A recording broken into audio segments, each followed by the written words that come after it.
right, guys, we've got Sam, Uh, and Sam and I have been trying to make this happen for a little while now. I reached out a few years ago when this podcast was initially a just an idea, and something that's pretty cool about Sam is he's a man of faith, an athlete, family man, kind of all the above there. And after a few years, here we are, finally getting to make it happen. Got to meet in Colorado a couple months back, which was awesome, and we went over that a little earlier. But yeah, so Sam, welcome. Thanks for coming on today. Thanks, Will. Appreciate it. It's refreshing to know that we're finally making this happen. Even today, it's been a challenge to even get to the point that we can hit record. So thank you for your patience, and I'm excited to record with you. Yeah, definitely. Well, now your head's not bouncing up and down, so that aspect of it will be a little easier, Cool. Well, one of the things we were touching on earlier was just fitting in training during off season, because you're in off season now, correct? Correct. And as I mentioned, I give myself a proper off season. I've still, over the years, I've competed off and on in the off season, but I don't make significant efforts to be in shape for those competitions. Those are more just as like exhibition bouts or just opportunities to kind of see friends and meet new people, travel, stuff like that. But usually I think it probably came from football a little bit. Okay. Just having a more seasonal approach to fitness, to life, even for that matter. And I think it helps kind of protect my love and passion for the sport. Like we could probably make a pretty grand list of athletes that like we wish we could still watch compete. Oh, you yeah. know? Like I would love to see Matt Chan still compete, Jason Khalipa still compete, Dan Bailey, Marcus Hendren. I could go back and back and back to, and even I guess you even see this in other sports too. I don't know how old you are, but I remember when Barry Sanders retired, I was like devastated. I was so sad because he was such a savage and he was so fun to watch. And yeah, I think by having a seasonal approach, it's kept me excited about the sport, excited about the training. But yeah, I give myself a for real off season, and I would imagine your next question would be something along the lines of like, okay, what does that really look like? And I would consider it a very normal, healthy approach to life and wellness. And I train maybe 4 to 5 times a week for and anywhere from 45 minutes to 90 minutes. It just kind of depends on what the day's like. I don't get really too caught up in whether or not I don't get like a full 90 minutes. If the schedule allows for it, I will get my 90 minutes in, and usually that would be like about 45 minutes of just spinning or some sort of erg work. Walking uphill, I really enjoy that. And 45 minutes of like weight training and some higher intensity conditioning. But yeah, 4 to 5 times a week, I take classes at our local gym here, Q-Town Fitness, and I try to just soak up as much time as I can with my family, with my wife, with my daughter. I'm literally looking out the window right now at my brother's house. Who's right next to your brother? right next door. So That's all. I get to spend time with my family. My mom lives with us. So yeah, I get to spend time with everyone, and also allows me to dedicate some time to like more of the financial or business side of Yeah. um, being able to compete full time, which which yeah, I kind of need that entire off season to get that logistically arranged, and get the support in place to be able to take that amount of time off that I need to be able to get as fit as I need to be competitive in the sport. So yeah, so we're in off season right now, and I enjoy it. I enjoy the downtime. I enjoy it's partially feels like downtime. It feels like downtime physically. You know, Mhm. I'm going from burning 8,000 calories a day to like 3,000 calories a day. Wow. Uh, and so I enjoy that. Like I enjoy not having to eat nonstop. I enjoy not having to just constantly be revved up. Hmm. Um, and I enjoy more of like the mental strain, if you will, and maybe being on more phone calls and doing um, more of that kind Yeah. of stuff, or more of the things that are you're more invested into, like emotionally and mentally and spiritually, such as family or work or whatever it may be. So yeah, I really enjoy that downtime a lot.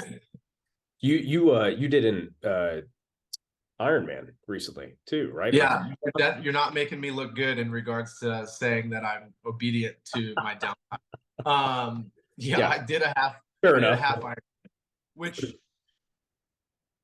sounds crazy, but it's such, unless you're a pro, Hmm. it's such a low intensity event. Yeah. Like you can't really send it, even though I kind of like Try to. when the actual like legs of certain parts of it came up, Hmm. I would push hard. We did it as a group. There was me and two other buddies. So like for instance, I was the first out of the water. I waited by our bikes for a while to so the group could be back together and we could all go on a bike ride together. Um, and I did the same thing like after the bike ride. So that like it really chilled out then. Like we're talking like 15 minutes of like chilling, eating, using the restroom, Yeah. waiting for friends. But then when it got to like the actual like the swim or the bike or the run, I I would say I tried. I tried. I didn't just like slack off the entire time and make it a leisurely event. Right. I think I averaged like a 173 heart rate um, during my efforts. So that's a pretty high heart rate. Right. But it was a all things considered, it was a casual event. Hmm. Um, it it didn't I didn't like do a ton of extra training for it. If you see behind me, I have a little bike with a desk on it. Okay. I'd take my calls on that in the morning, get Yeah. a little extra time in the saddle, and then I felt like I had enough residual fitness left from the games to be able to allow me to go do that without like hurting myself or getting some sort of like stress fracture or something like that. Right. I think that what you're discussing with taking your off season and really embracing that off season is something very important that a lot of CrossFitters, even non-competitive CrossFitters, don't think to do. We've got an athlete training here that, I mean, he's been doing 2-a-day training for a year and a half. And I think there's a time, especially when you're in your mid-20s, to be able to do that, to build the capacity, build the motor, build the strength that you need to build. Yeah. But I'm 32 now. You mentioned my age, so I'm 32, and I found that hard to maintain for long periods of time. And I've kind of struggled with burn out myself. I love training. I always do. It's been something I've done for 20 years. Um, but I also have a hard time like dialing back for periods of time. So I think that that's kind of cool to be able to see you're able to still compete at such a high level and do that. Yeah, I hope it could be a testimony to just to other athletes, because I see a lot of very good athletes getting in their head thinking that they're going to lose everything that they've got, Mm-hmm. in a matter of even days sometimes. Like, it's crazy Oh yeah. how heady some of these athletes are.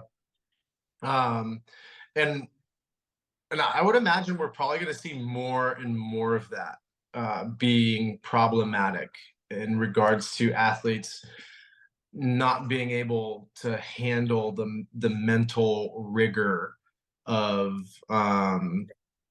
staying well, Yeah. and pushing yourself at the same time.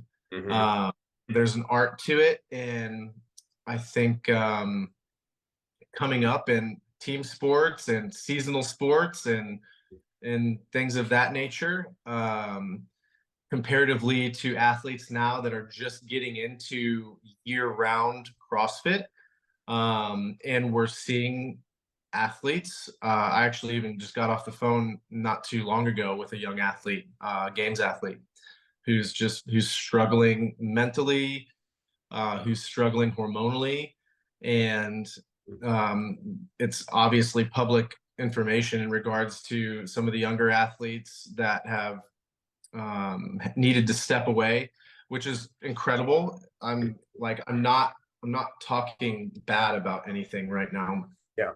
Um, so I'm not making fun of these athletes by any means. I'm just pointing out a fact of the matter, and something that I think is going to become more and more of a problem within the sport, um, because of the just the year-round nature of CrossFit, and athletes not knowing how to take seasonal approach to it, Mm-hmm. thus burning themselves out, and creating an immense amount of internal conflict.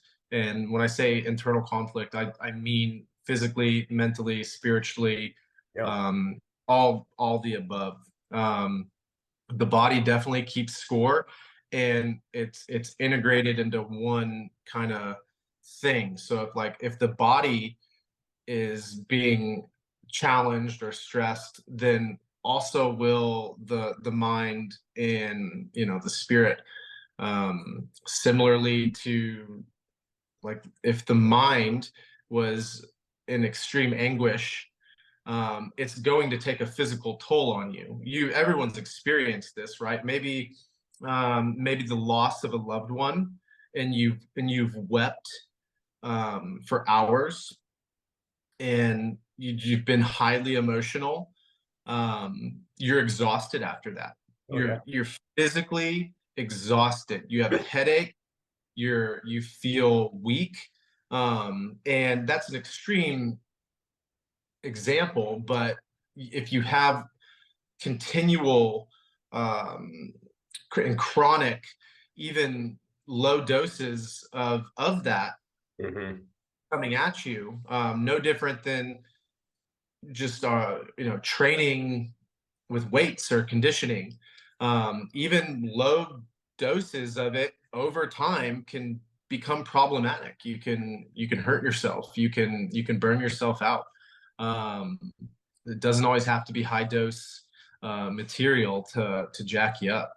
Right. And yeah, man, so kind of a long-winded rant there in regards to just what I believe the the off season does for me, Mm-hmm. and how it allows me to learn to chill the hell out, Mm-hmm. like, and and it and how to ramp it back up. It just, like, I when you learn how to do that, you don't have to wait for coming from a guy who's been injured quite a bit. um you don't have to wait for an injury or getting sick. I actually even though I've been injured quite a bit recently, and I have some theories as to why I get injured so much. I think it has a lot to do with my history in football, and just kind of like how high performing I was physically. Hmm. I was benching over 500 pounds, squatting nearly Yeah. 800 pounds. Um, Very, very fast, very, very explosive. Yeah. And now I've transitioned into being a much more aerobic, slow twitch individual, Hmm. but I still have that potential neurologically to create a lot of force and a lot of speed. And I think that's where a lot of my problems have arose in regards to muscles tearing and tendons Hmm. rupturing and so forth. It Um, would make sense. that's my theory, because Yeah. I take pretty damn good care of myself. Hmm. I'm pretty hyper aware and conscious of and keeping track of a lot of metrics, and a lot, because I've been injured and I've gotten sick, and I've had to pay really, really close attention to this stuff so I don't repetitively do it, and harm myself. So yeah, I'm not sure where I was exactly going with that, but um, yeah, man, I think the seasonal approach is really wise. So if there's any younger athletes that ever are listening to this, whether you're a professional or not, or aspiring or not, um, seasons are a good thing. Yeah. You can create them on your own. You don't have to wait for, for literal changes in the seasons, or the actual break in the season of a sport. You can even take an entire year off. Hmm. I've done that. I've taken 2 years off before and still Really? like come back just fine. Yeah. Uh, so yeah, like when my wife got pregnant, I took off. When Star was born, I took off that first year. Um, and came back and had some of the fittest I've ever been. Hmm. So you're not going to lose it all. It's not all going to completely disappear. It will disappear, but it won't be lost. You will be able to bring it back and find it really, really quickly. Like quite, it's really impressive how quickly it comes back. Yeah. Um, I could go from being, gosh, 30 pounds over competitive weight. I wouldn't say like overweight, because I would say my body kind of naturally likes to be like 235, 240. Um, so I can go from being pretty over my competition weight to having a, very low VO2 max, and just not, maybe only even being able to back squat like 400 pounds, to 2 months later Only being 400. able to run a 5-minute mile, squat 500 pounds, and Yep. weigh 220 and be like 7% body fat. So it comes back really, really quickly. There's nothing to, freak out about. And I see a lot of athletes really struggle Yeah. with that mentally, whether it be post injury, or just they're struggling mentally, and they feel like they want to take time off and they need that time off, but they're afraid to take the time off because they think they're going to lose Right. everything that they've worked for. Well, that muscle memory is a real thing. And I think that applies to, I mean, your VO2 max too, and your aerobic and anaerobic capacity as well. It's like once you build that capacity, you can take a break. And it may take you a month or two to come back, but you're going to be able to get it back to at least what it was, and maybe progress further because now you've had the little rest and not burned out or whatever it may be to push a little harder. Yeah. So what is kind of a normal, because when you say you take time off, you're not necessarily like not working out or staying keep taking care of yourself still. You're still, in some way, shape, or form, it sounds like being active. What is a kind of an off-season day look for like for you from a training perspective? I know you mentioned kind of the layout of Yeah.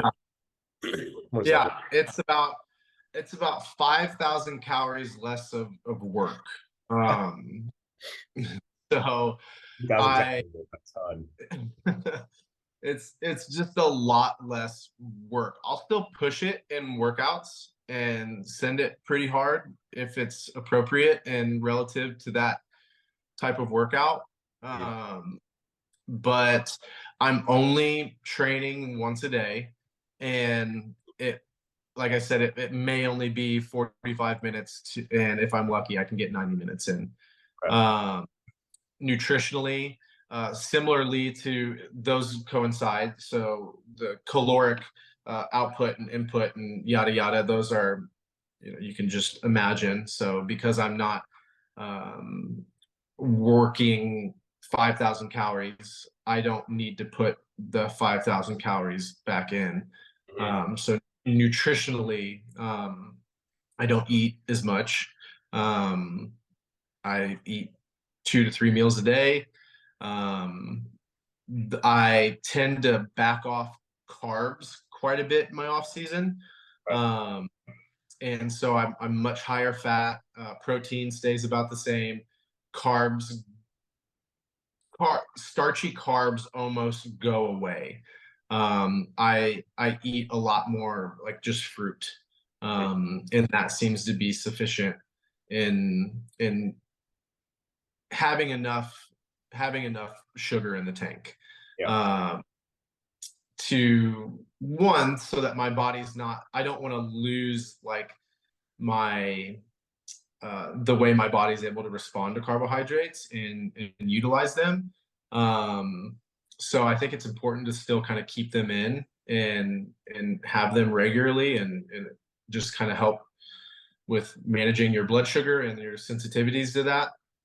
I'm just not eating like huge bowls of rice with dextrose sprinkled on it. I get that, or Yeah, Gatorade or something like that, right? yeah, no Gatorades, no sugar, like just sugar and starches, and rice and potatoes. I essentially just I don't eat those as much. They still might work their way in, but it's more so like carnivore plus fruit. Mhm. Whatever carnivore even means nowadays, I'm not sure. I don't like adhere to any diets or anything like that. So I make sure I get enough protein in. I always make sure I eat protein first, and then I will just kind of eat fruit to meet my needs. I used to wear a glucose monitor, and I learned a lot wearing it. And Interesting. pretty much anytime you're, this is going to be pretty general. It might even piss someone off. It's so general.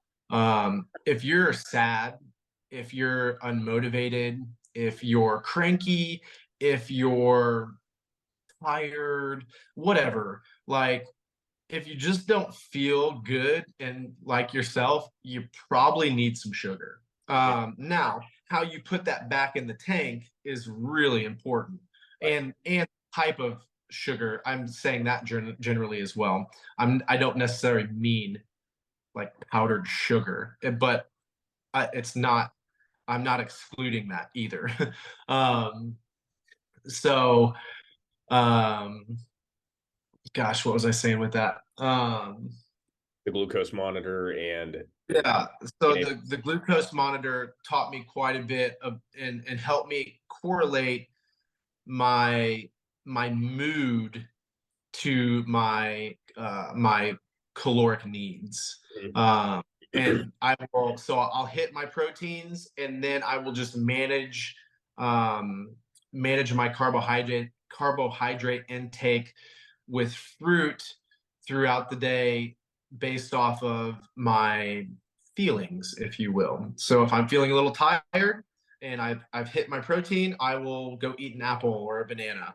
If I'm Mhm. feeling like a little sluggish or just not motivated, like I know now that most likely is something I can correlate to my blood sugar levels, Yeah. and I need to get some carbs back in. And I always make sure that I eat a protein first so that I don't end up with just huge upsets in my insulin and blood sugar levels. Mhm. Yeah, no, that's big. One of the things, and this is not for everybody, right? Like I've been training pretty intensely recently, and I was just depleted. My workouts weren't going well. I was trying to stay around 300 grams of carbs, 330 grams of carbs a day, which was just way too low for the kind of training I was doing. And I started throwing in a big scoop of Gatorade before and a big scoop of Gatorade after, and drastically improved. But again, that's not something you want to do unless you're training You're that. using it. Right. Unless you're using it. And Yeah. surround the workout too. So I fuel, burn it, and then, kind of fuel back up. And it's helped me cognitively. It's helped me physically. Oh, yeah. My muscles have been more full, which is, it never something I really dealt with until I started doing CrossFit, of like just fueling enough. And then there are times where I'll overeat a little bit, and then times where because I prefer to not eat a ton. I don't really love the way I feel when I'm eating a ton. So I prefer to fast and all that. But then you start after a month or so, maybe even less, seeing that performance drop off. You're just not feeling yourself, all that. So yeah, I totally get what you're saying with the glucose monitor and whatnot, and knowing how to read your mood with that. Yeah. It's cool. And there you guys have it too. Like you really don't even need it. Like Mm-hmm. it was cool to have the correlation. Oh yeah. But you got the 101 course in managing your blood sugar levels. Eat a protein before you have a carb, and anytime you're just not feeling yourself, like a Snickers commercial, Grab a Snickers. like grab a Snickers, just have a protein before you eat it, and it will help out much more in regards to just kind of sustained energy and not just like spiking things up. Because if you can keep that level, that also, I would correlate that to just being in a steady mood. Yeah. Now I've got one more question on training, and then I want to go into who Sam Dancer is, the man, the entrepreneur, all that. So, so when will you start ramping up again for the games? Because what I've heard, and correct me if I'm wrong, is that you're going back to the Open Division after winning the Masters Division last year, right? Yeah, that's the plan. It's easy to say that. So yeah, everyone's like, you're going back to the games as an individual, huh? Like, I mean, I like to, but there's a lot that has to go into that. Is you're how old now again? I'll be 37 for the 2024 season. Oh, awesome. Okay. So yeah, things will start kicking up. It really won't start getting crazy until around like the Open, maybe even like a little after it. Oh, really? Around there. But around December, I'll start plugging in some 2-a-days. I'll start going on really long incline walks, spending more time in the saddle, spinning, getting some more weight training in, but still intensity rather low. Just kind of getting the volume and growing it just a little bit in very, very low intensities. And then just like the main progression ends up being like intensity. That starts to like just climb up, and you're trying to get that to just like peak out for a qualifier. So, and for me, it doesn't take long to get in very competitive shape. Some skill acquisition stuff takes me a little bit longer, but I'll wait for that even like before the games. Like once I've kind of qualified for that, that's when I'll start. The complexity of my training kind of goes down quite a bit. I end up just like I'll use running and cycling and swimming to stay conditioned, and then I'll start hitting a lot more skill work. So heavier lifts, closer to my 1 rep maxes on things, doing a lot more high skill gymnastics and walking on my hands and all that stuff. So that starts coming in towards the end of the season. But beginning of the season, it's just like build the volume up, and then having good progression with intensity, And then once I've achieved that like level of intensity, I'm able to hold on to it pretty well. There's a little bit of a drop, but my skills are going up too. So it's, there's always kind of a little give and take there. So, and same with like the strength stuff too, some of that ends up going down a little bit because you're conditioning so much, but yeah, man. That's cool. So you go out and you'll go out to California, correct? Yep. Yep. Been doing that for like, I've skipped a few years, obviously I mentioned that, but since about 2015, been going out to Invictus, and some years I've helped out even. I've, been on staff, and sometimes I'm just training. Selfishly there for myself to train. Sometimes I'm doing team stuff. So, like, it all kind of varies. But yeah, since 2015, been going out there. I love it. It's a great place to train. That's cool. Well, let's get into who Sam Dancer is off the competitive floor. From my understanding, you're an entrepreneur, obviously a family man. Where did you grow up? I grew up in Quincy, Illinois, Okay. which is where I'm at right now.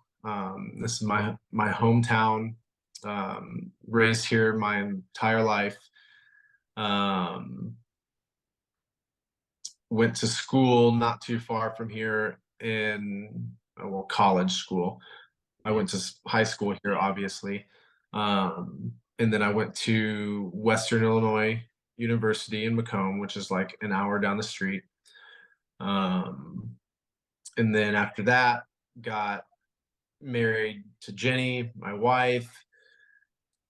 We moved to Ohio like 2 weeks after, it was like right after we got married. We moved. It was the next day we moved to Ohio after we got married. And then we moved to outside of San Francisco. Actually, I was just joking with her downstairs, and I was like, dang, Jenny, in the past 3 years, we've lived in 3 houses in Quincy, Illinois, and we've lived in 3 houses in San Diego. Oh, God. So in the past 3 years, we've lived in 6 different places. And she's like, yeah, now you understand maybe why like someone with some OCDs is always tripping out when you're just like constantly moving around and getting uprooted. Yeah. But yeah, we move around quite a bit. But I'm in like my actual home right now, which is new for us. We've typically lived out of suitcases and rentals majority of our time together, and now we finally have an actual house where we can put our stuff and call home and whatnot. So yeah. There's a season for that, like you were saying earlier. There's seasons to life, right? Yeah. How long have you owned Q-Town Fitness for? Or is it Q-Town Fitness or Q-Town CrossFit? It was formerly Q-Town CrossFit. It had nothing to do with like any of the whatever that was with Greg. It was just honestly a business decision that we thought was going to benefit us. We thought the CrossFit name was more harmful than good. That's the decision we made here at Legacy Athletic. Yeah. And dude, I've done everything that I could to keep my name out of our gym. I never wanted anyone to even really know what I was doing competitively, because I didn't want that to be assumed that's how we were training and that's what we were doing. Because it's not. It's like, I don't like it when people come into my gym thinking I'm gonna make them walk on their hands, do ring muscle ups and overhead squat. Yeah. I'm like, not gonna make you do that. And I'm like, can you walk on your hands? Like, yeah. Like, if you can't walk on your hands, like, I can't make you walk on your hands. And I was just like, I don't want to be up against that. And for the longest time, gosh, it just like no one even really knew that I competed, but still people were familiar with CrossFit through what they were seeing on the TV. And man, the second we removed that name, there was like a little influx of people that we were kind of always hoping and waiting for. Our membership would just always float around. I'm just going to make up a generic number, let's say 100 people. And then we removed the CrossFit name, and then in come 25 more people. Now we're at 125 members. Percentage, that's a good percentage of membership. So I think we made a good decision there. Sometimes I go back and forth with it because CrossFit is important to me, and there's a special place in my heart for it, and I do admire what they're working to achieve. And I have worked and like consulted with CrossFit, and even talked about doing like specialty courses and stuff with them before, and always talking about like partnerships and things of that nature. So, but also at the same time, it's not contingent. I can still have a relationship with CrossFit. I can still have partnerships with CrossFit. I can still do specialty courses with CrossFit and not own a CrossFit gym. Right. And we do things that are very similar to CrossFit. We do. But there's aspects to CrossFit that I don't think, or maybe it's more so the culture of CrossFit, that I don't want in my gym. That's interesting you say that, because we've in our area, we've seen many CrossFit gyms fall apart.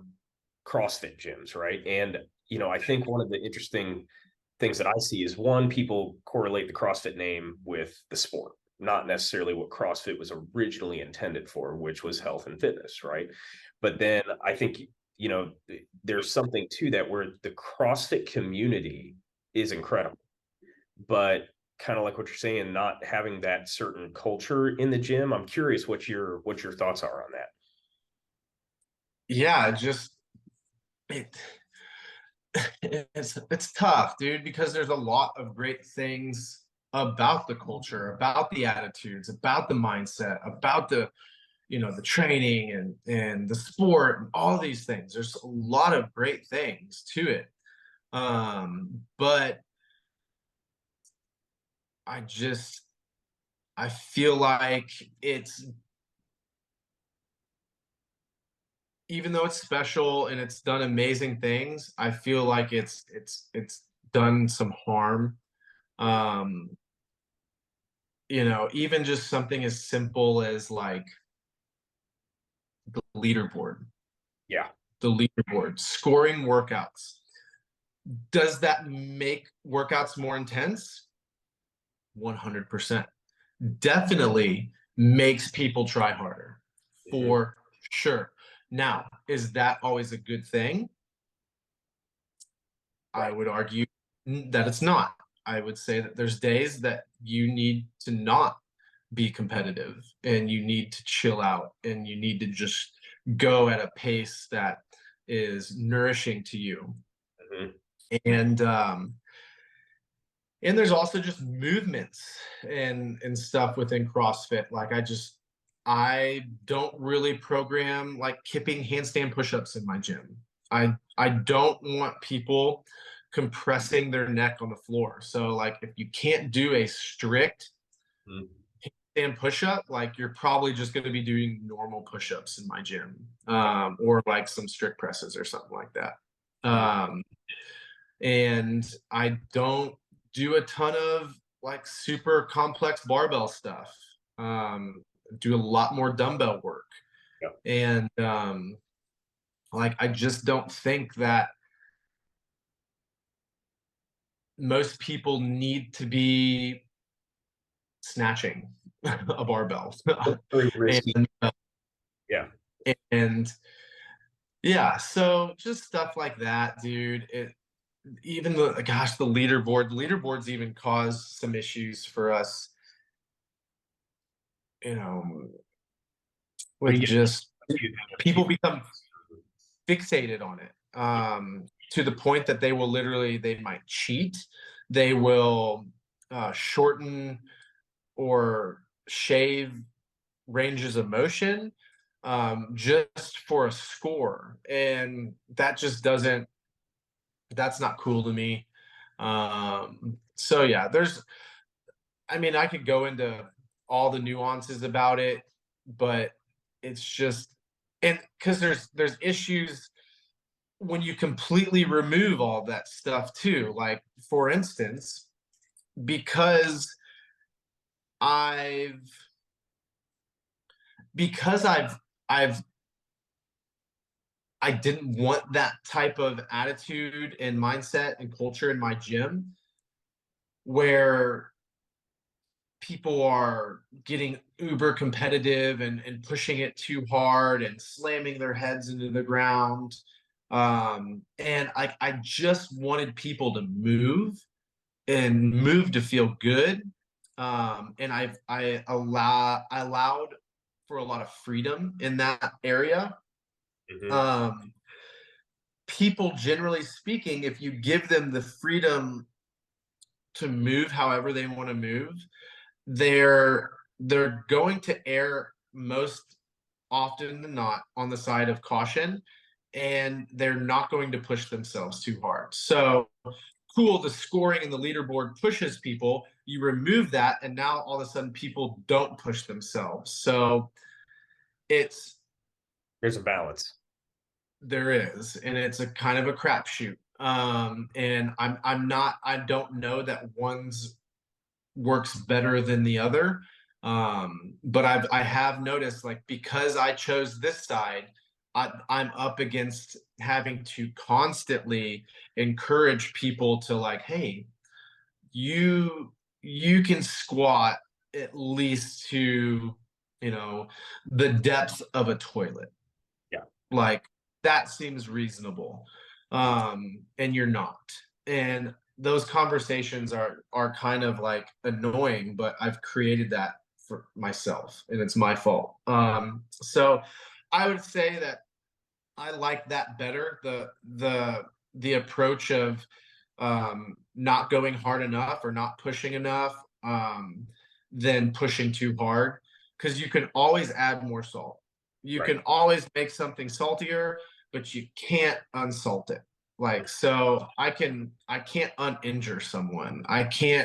You know, I can't uncompress your herniated disc. But like, I'm okay with it. Like, if I have to just tell people to try a little harder for the rest of my days, like, whatever, cool. I'd rather do that, even though it's kind of annoying sometimes, because you want people to just kind of take that their own, initiative, and be like, dude, I like don't rely on me to to do hard things, or to encourage you to do hard things. That sounds probably kind of mean. Again, like I said, I'll still do it. But I dug that hole myself. Always think And I'm you wish you would have done different, or that's business ownership, right? Like, you're never going to get it perfect. The key is design it the best you can, and the best, and towards the vision you have for it, right? And those things figure themselves out. Maybe you pivot again at some point. You never know. Yeah. No, I like that. And that is something that is, the leaderboard is something that, yeah, pushes people, but it also pushes people to be competitive every day. And I've had to quit looking at it myself, because sometimes it's like, you know what? I just need to nose breathe this workout today and slow myself down. Personally, I never, well, I don't know for sure, because I never got my levels tested, 4 or 5 years ago. But when I got into CrossFit is when I started trying to, like, I started losing energy and not feeling myself, and, pushing myself every single day, 6 days a week. My test levels dropped to like 317 when I was 30 years old. I'm like, that doesn't make sense. Like, I'm healthy, I'm active, I have muscle mass, and I've recently just started forcing myself to nose breathe more workouts because I know that I'm not going to slow myself down otherwise. So I do that, and it's helped drastically, and I'm still doing the work, still enjoying the work. But that's the other thing, I'm enjoying it more because I don't feel as depleted all the time. So. Yeah, that'll forge some mental resilience as Mhm. well. The heart rate is also another really good one to keep yourself in check. Mhm. Um, but yeah, the nose is a great governor as well. Yeah, yeah. So what other businesses or things are you involved in? I noticed you have a foundation that you've started. Yeah, man. Gosh, over the years, I've gotten to myself into quite a bit of things. We have a non-for-profit that we've done for maybe 8 years. Okay. We serve individuals with special needs, and we essentially work to get them um, free gym memberships. That's like the simplest way of explaining it. Yeah. We do a lot more than just pay for people's memberships, and help create programs and educate coaches, um, and we don't have just a local focus. We very much so have a regional and national focus with some of the work that we do and the partnerships that we have. Um, I have my gym. We we are co-owners in a coffee company called Strong Coffee, um, which has been around for like 5-ish years. I do that with my friend Adam von Rothfelder, wonderful dude. If you've never heard of him, um, he's really, really creative and just intelligent guy. Um, and just wears a lot of different hats. He's been a Versace model. He was a professional fighter. He was a union electrician. He Wow. is just absolute hustler and has created multiple brands. And so I partnered up with him on a couple projects.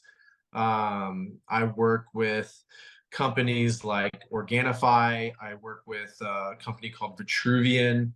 I do both like some consulting work with them and some content creation. And mostly anymore, honestly, like I have like equity partners in most of my deals anymore. And this would honestly even be a good, people have told me I should do this for younger athletes, like help educate younger athletes so that I was actually just even watching whatever David Beckham's thing is on Netflix. Yeah. My mom was watching it, and I walked through, and him and Victoria were talking about how, like, one day you're not going to be able to play soccer. One day you're not going to be the hottest chick on the planet anymore. There's going to be someone way hotter than you, and there's going to be someone who plays soccer way better than you. So just like being able to set your future up a little bit more, diversify yourself, and find companies that you love and want to work with, and align with your values. Earlier on in my career, I would say yes to almost anyone because I needed the money. Um, it didn't take long for me though to figure out that I didn't like that. I didn't like that feeling. I felt like a sellout, and that didn't sit well with me. So anymore now, I pretty much just I become a customer of something that I really love and adore, and because of what I've accomplished in the sport, I'm able to leverage my likeness, if you will. Not a big fan of that word, to help promote brands and build brands, and get oftentimes some equity in companies in regard in trade for helping make them known. Yeah. I really, really enjoy that. I love helping build brands, especially ones that I am a customer of or was a customer of. And most of the companies that I work with today, I was a customer first, a paying, legitimate customer. Um, Sometimes I reach out and I'm like, yo, let's work together. And sometimes they reach out and it's like, awesome. Like, it's cool to know that you guys like me because I like you too. Let's work together. So yeah, man, like the Vitruvian one's really, really cool. We got some awesome stuff happening there. Unfortunately, I can't talk about too much of it. But it's this like little, you can kind of see it behind me. Yeah. Mm-hmm. That is an entire home gym, like an entire home gym. That thing has more weights in it than you and I can even move. Um, It's on a flat, it's right? yeah. I mean, you can do everything on that, and it is just an incredible piece of machinery, and um, like really enjoy working with that. And it's kind of fun to have some stuff and projects that are like in the space, but not in the space. Like these guys don't really know anything about CrossFit, so like it's fun to be able to like kind of bridge that gap. Um, and then it's yeah, I I enjoy doing that. I enjoy bridging the gap. I enjoy helping build brands.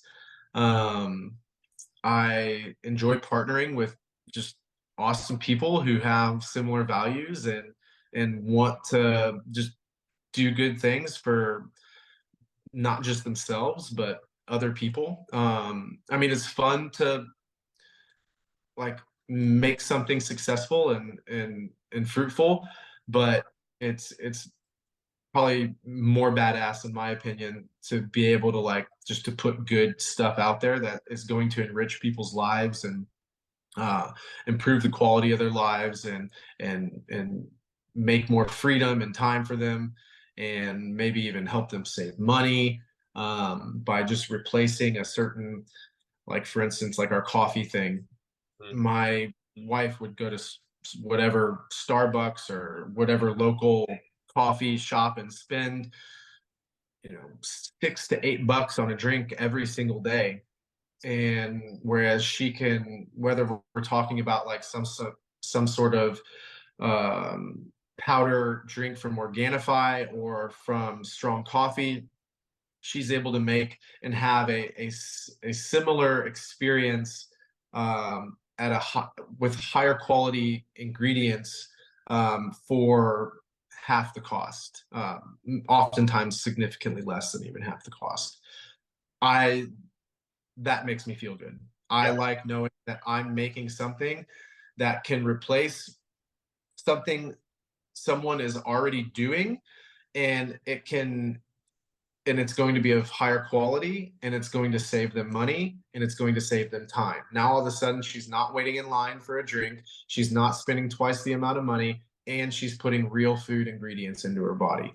um, that makes me feel really good about what I'm doing, and doing to make money. So I get stoked on that type of stuff.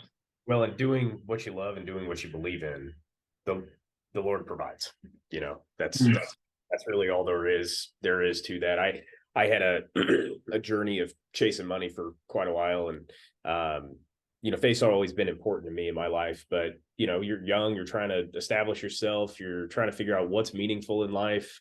And my wife and I went through a real hard time in our marriage a couple of years ago, and it's funny because literally like a week before we started going through all that was I realized I'd taken my family for granted. We had kids young, and I was trying to establish myself as well as like provide for a family. And you learn quickly through scenarios like that, or as you start to age, what's meaningful. And you could be making all the money in the world, but if you're not doing something you believe in, doing something you love, that fulfills you, and able to share it with people you love, what's the point?